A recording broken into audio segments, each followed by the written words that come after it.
The AutoReg menu of IDE architecture helps you to take care of the context of your project.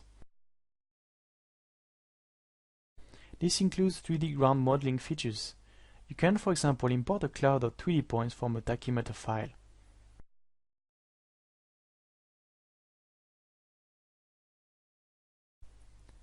Here the software will automatically triangulate the points to generate a 3D surface representing the ground. The next step for us could be to create a flat place where we could build our project and to calculate the excavation of ground required.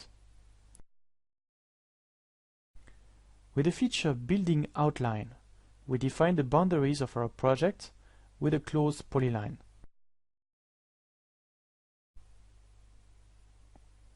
To calculate the excavation, we enter the elevation of our flat area, and the software calculates the quantity of soil we would need to take out.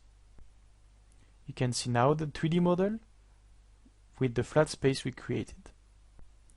Other features from the AutoReg menu includes the possibility to take care of local regulations, defining, for example, the minimum distance from the other buildings or from the street.